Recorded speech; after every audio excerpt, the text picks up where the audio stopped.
breakdown, we're going to look at the song Readymade by Red Hot Chili Peppers.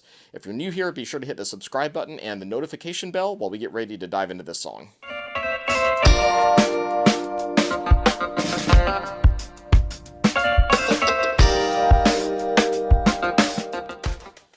Alright, first of all, this song has a really cool idea in the drum part called beat displacement. So if you're not used to this idea, if you've never heard of it before, I'm going to give you a very, very quick crash course.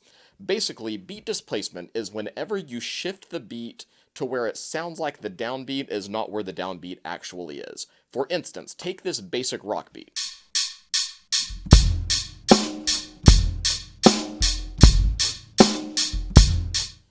Let's take a look at that one again, but this time after a couple of measures, I'm going to shift it to where it sounds like the downbeat is actually on the offbeat. So my bass drum that's normally on 1 and 3 is going to be on the and of 1 and the and of 3. My backbeat is going to be on the and of 2 and the and of 4. Give that a listen.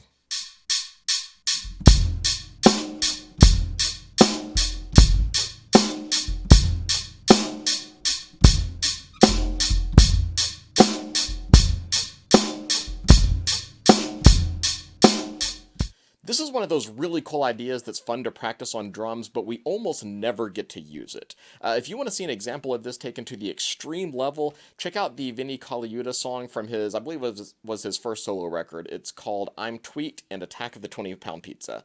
He does some really cool 16th note beat displacement. This is going to be a little bit simpler than that.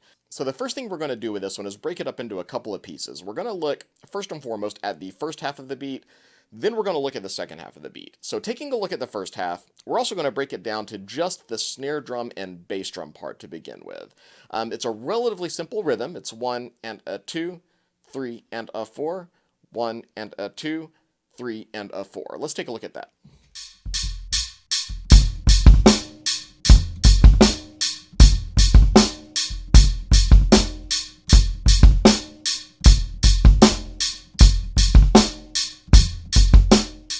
Next, we're going to put the hi-hat with that. The hi-hat just plays straight eighth notes, but there's a very important component to this. Your right hand is actually going to pulse quarter notes. So you're going to accent every downbeat and then play quieter on every and. 1 and 2 and 3 and 4 and like this.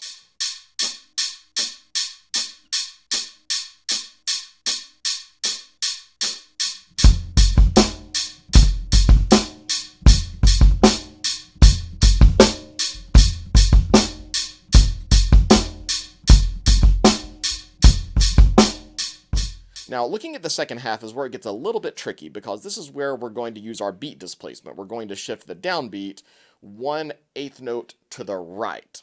So instead of 1 and 2 and 3 and 4 and, it's going to feel like 1 and 2 and 3 and 4 and 1 and 2 and. So it's going to be a little bit strange. The rhythm here is, so we're not going to play any of the downbeats. It's just E and pretty much the entire time. E and, E and, E and, E and, E and, E and, E and, E and. If you aren't used to playing syncopated patterns like this, or patterns where you don't play on the downbeat a lot, be sure to take this one very, very slowly and gradually work up the speed on it. Make sure that your 16th notes and your syncopated rhythms are exactly perfect before you start speeding this one up. Let's take a look at just the snare drum and bass drum part with this one.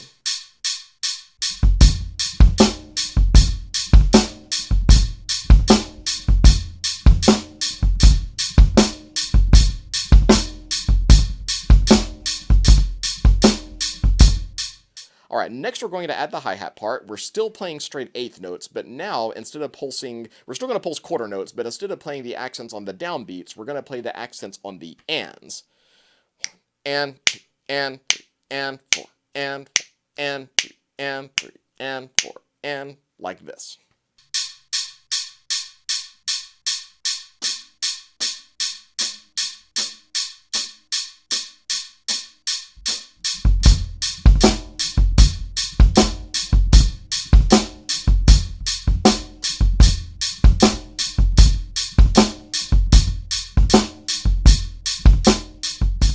Now, the next tricky hurdle that we have to overcome is that we have to do a transition between those two different things. There has to be a spot where we switch from the regular beat to the displaced beat. And we're going to do that at the end of the second measure. So this whole groove is like a 4-measure long idea.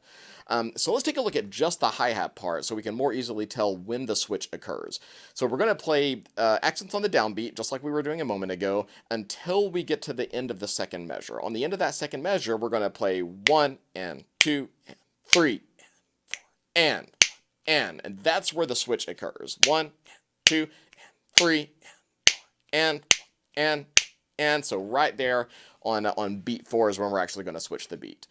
Then when we get to the end of the fourth measure, we're going to switch it back. This one's a little bit easier. So this time we're just going to keep hammering accents starting on beat 3 and carry that all the way through to the next measure. So starting on measure 3, it's going to go and 3 and 4 and 1. So let's check that out with just the hi-hat part.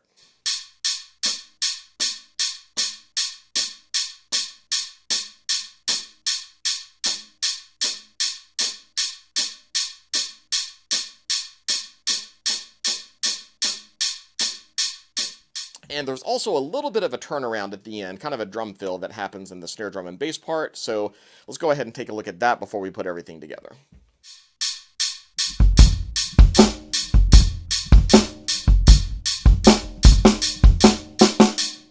So that turnaround rhythm is also relatively simple. E and 3E, a 4, and a 1, and a 2, and then we're back into the standard beat. So let's go ahead and put all of those elements together and see what it all sounds like.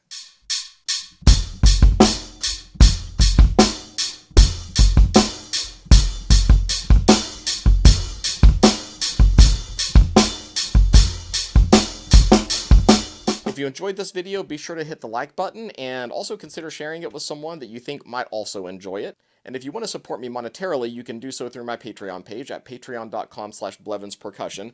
My $10 patrons receive full PDF transcriptions of any exercises that I cover, and for this particular one, I actually have a full chart of this song that you can download that I wrote. And that'll do it for this one. I'll see you next time. Thanks for watching.